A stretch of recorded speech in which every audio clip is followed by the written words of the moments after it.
사실 이 영상 찍으려고 준비한 건 며칠 됐는데 중간에 안 찍고 주제를 바꾸려고 했어요. 왜냐면 원고를 쓰는데 슬퍼서 쓰기가 힘들더라고요. 사랑받지 못한 아이가 어른이 되면 이라는 주제인데, 사랑받지 못한 아이, 여기서부터 너무 슬프잖아요. 근데 사실 제가 이 유튜브 하는 거 이 이야기 하려고 하는 거거든요. 아주 어린 시절에 사랑받지 못하고 커서 어른이 돼가지고 고통스러운 삶을 살고 있으신 분이 있다면 그런 인생도 행복하게 살 수 있다고, 어떻게 하면 잘 살 수 있는지 알려드리고 싶어서 이 채널을 운영하는 거기 때문에 힘내서 영상을 한번 찍어보려고 합니다. 이 사랑이라는 거는 우리 삶이 잘 굴러가게 만들어주는 연료 같은 거예요. 아무리 좋은 자동차도 기름이 없으면 못 가잖아요.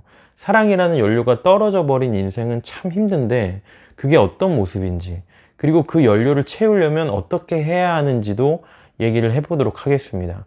뭐 해결책에 대한 부분은 시간상 지금 이 영상에서는 다 못 다룰 것 같아서 다음 영상에서라도 다뤄보도록 할게요. 근데 그게 이 채널을 운영하는 목적이라고까지 하는 거, 너무 이 영상 지금 오버 아니냐 라고 하시는 분들이 있을 것 같아서 한번 보여드리면은, 여기 제 그 석사 학위 논문 제목이거든요. 여기서 보면 정서적 방임을 경험한 어쩌고저쩌고 이렇게 나오시잖아요. 이 정서적 방임이란 게 사랑을 못 받고 자랐다, 어린 시절에, 이런 의미라고 할 수가 있는데, 그만큼 제가 석사 논문의 주제로 삼을 만큼 저한테 굉장히 중요한 문제였고, 이걸 해결해 오는 과정에서 비슷한 분들을 잘 도와드리고 싶다는 생각을 해서 심리치료도 하고 이렇게 영상도 찍고 있는 것 같습니다. 이 이야기를 드리는 저는 당신의 심리치료사 김든든입니다. 애정 결핍이라고 하죠. 이걸 심리학적으로 정서적 방치, 정서적 방임 이렇게 얘기를 하는데요. 모든 아이들은 사랑받고 자라야 되잖아요. 근데 그 사랑을 주어야 할 부모님, 주 양육자분들이 여러 가지 문제로 이 아이에게 그 사랑을 주지 못할 때, 그렇게 자라난 성인들은 어른이 돼서 비슷한 증상을 겪게 된다는 거예요. 그중 5가지를 오늘 소개해 드리도록 하겠습니다. 이 내용은 여기 정서적 방치와 공허감의 치유라는 책을 참고했습니다. 첫 번째는 공허감입니다. 없는 느낌이죠.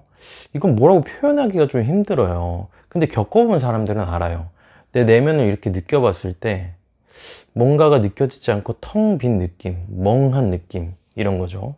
아주 오랫동안 제가 청소년기를 떠올리면 떠오르는 장면이 하나 있었어요.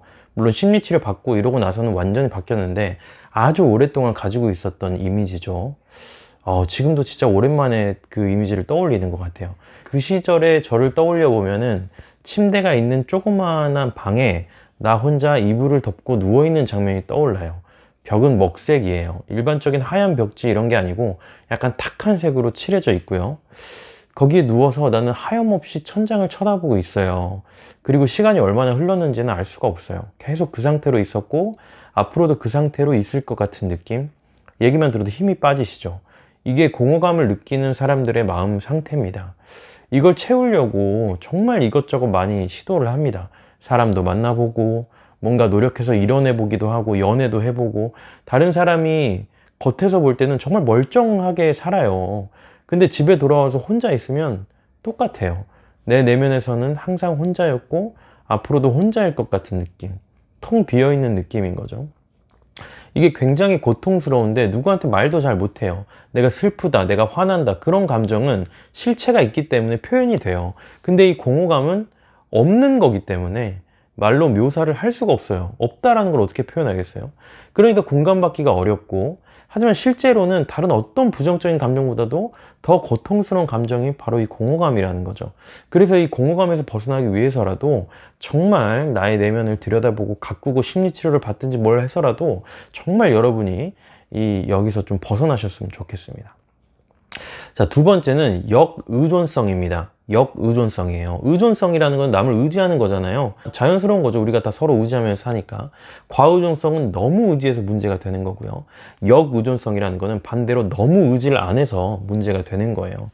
여러분, 그 마녀사냥 MC 하셨던 칼럼니스트 허지웅님 있잖아요. 그분 에세이에 이런 문장이 있더라고요. 뭐든 언제든 혼자 힘으로 고아처럼 살아남아 버텼다는 사실에 자부심을 느꼈다. 그런데 나는 누구에게도 도움을 청하지 못하는 멍청이가 되어 있었다. 이 말이 이 여의존성을 굉장히 잘 보여줍니다. 누구에게도 어떤 경우에도 의존하지 못하는 마음이거든요. 이런 증상을 갖게 되는 이유는 두 가지예요. 첫 번째는 기대가 없는 거예요. 어린 시절에 내가 욕구를 표현했을 때 그걸 누가 제대로 케어해 주지를 않은 거예요. 애가 울면서 막 이렇게 하면은 먹을 걸 주던지 기저귀를 갈아주든지 달래주든지 해야 되는데 그게 잘 안 된 거죠. 그러면 아이는 아, 내가 뭘 요구해도 돌아오는 건 좌절뿐이구나. 그 좌절은 너무나 아프구나 라는 경험을 하게 되고 더 이상 누구한테 요구하지 말아야지 라는 생각을 하는 거예요. 아주 순하고 착한 애들 있잖아요. 이런 애들이 이런 생각을 하는 경우들이 있습니다. 두 번째는 완벽한 존재가 돼서 인정받고 사랑받으려는 마음. 내가 내 자연스러운 욕구와 감정을 표현했을 때 그게 받아들여지지 않았잖아요. 그러면 혼자서 잘 해내려고 해요. 잘 해내면 사람들이 관심도 가져주고 인정해 주거든요. 도움을 청하는 거는 나 혼자서는 해내지 못하는 사람이라는 걸 인정하는 거잖아요. 그걸 인정할 수가 없는 거예요. 왜냐하면 그렇게 연약한 있는 그대로의 나는 사랑을 못 받으니까요. 그래서 고아처럼 혼자 살아남아서 버티게 되는 거죠. 세 번째는 어떤 증상이 있냐면 자기의 능력을 제대로 평가하지 못하는 것이 있습니다. 내가 뭘 좋아하고 뭘 잘하는지를 모르는 거예요. 객관적으로 내가 뭐에 소질이 있는지 잘 모르고 주변 사람들은 아무리 뭐 잘한다고 해줘도 내 스스로는 그걸 잘한다는 느낌을 별로 못 갖는 거죠. 사랑을 많이 받고 자란 아이들은요, 뭘 했을 때 부모님이 피드백을 주잖아요. 와, 우리 아들 진짜 이거 잘했다. 뭐 이건 이렇게 더 해보면 좋겠다. 이런 거. 그런데 그런 게 없었던 거예요.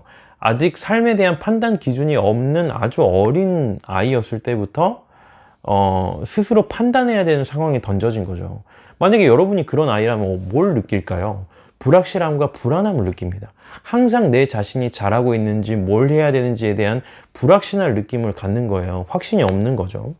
제가 상담을 하다 보면은 20대는 뭐 당연하고 30대, 40대가 되어서도 진로에 대해서 여전히 고민하는 분들이 많습니다.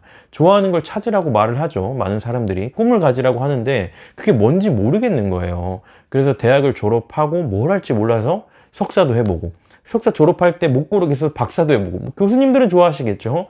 랩실에 학생들이 들어오니까. 어쨌든 그러다가 어떤 직업을 선택해도 그냥 하는 거지 진짜 만족스럽지 않은 경우, 행복하지 않으니까 상담회까지 오시게 되는 거죠. 이런 것도 아동기 정서적 방임의 증상이라고 할 수가 있습니다.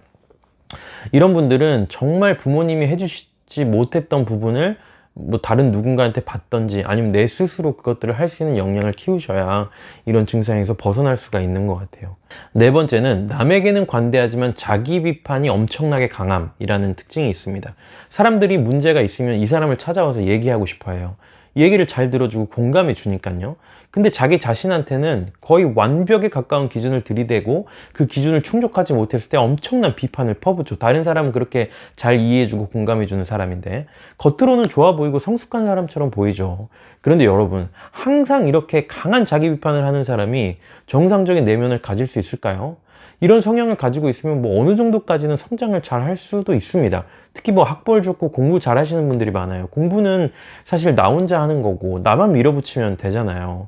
그런데 나의 완벽한 이 운동장 안에서가 아니고 여러 사람들과 부딪히면서 다양한 변수를 고려해야 되는 실제의 삶, 사회생활, 관계에서는 무너지기가 굉장히 쉬운 거죠. 어쩌면 이런 분들은 나 자신에게 너무 필요하고 내가 내 부모님한테 무의식적으로 받고 싶었던 거를 다른 사람한테, 상대방한테 해주고 있는 걸지도 모르겠어요.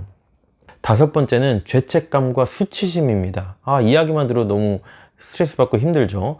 부모가 아이를 사랑하지 않고 돌봐주지 못하는 거, 부모의 탓이잖아요.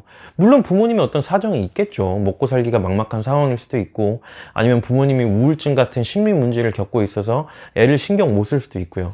근데 문제는 이럴 때 아이들이 그걸 부모님의 문제로 객관적인 시각으로 보는 걸 절대로 할 수가 없다는 거예요. 아이들은 그런 걸 할 수가 없어요. 그럼 그게 누구 탓이라고 생각할까요? 아이들은 내 탓이라고 생각해요. 내가 잘못했기 때문에 엄마 아빠가 이혼했다고 생각해요. 이게 바로 내면화된 죄책감이에요. 잘못을 해서가 아니야. 그냥 나는 뭘 하든 잘못하는 것처럼 느껴지는 거예요. 이게 더 심해지면 어떻게 되냐면 내 존재 자체에 대한 부정을 하게 돼요. 부모한테 자신의 감정과 욕구를 받아들여지는 경험을 못했던 아이들은 내 감정과 욕구를 부모가 귀찮아한다고 생각을 해요. 내가 진짜 사랑받고 싶어하는 저 사람한테는 내 있는 그대로의 모습이 짐이야. 내 존재 자체가 짐인 거예요. 내 존재 자체가 잘못된 존재인 거예요. 이걸 뭐라고 하냐면 내면화된 수치심이라고 합니다. 그래서 이 죄책감과 수치심이 진짜 뭘 하든 따라다녀요. 내가 정말로 실수하고 잘못한 거에 대해서 죄책감을 느끼고 내가 진짜 사회적으로 지탄받을 일을 한 거에 대해서 수치심을 느끼는 거는 좋은 거죠. 근데 그렇지 않은 상황에서도 죄책감과 수치심이 나를 따라다니는 사람은 이런 거예요. 강을 건너가야 되는데 겨울에 꽁꽁 얼었던 강이어서 그 위를 이렇게 그 얼음 위를 지나가려고 해요. 근데 날이 따뜻해지면서 그 두꺼운 얼음이 많이 녹아버린 거예요. 그러니까 살얼음판이 돼버린 거죠. 내면화된 죄책감과 수치심을 가지고 사는 사람의 삶은 어딜 디뎌도 깨지는 그런 얼음, 발 디딜 곳 없는 살얼음판 같은 삶을 살게 되는 거예요.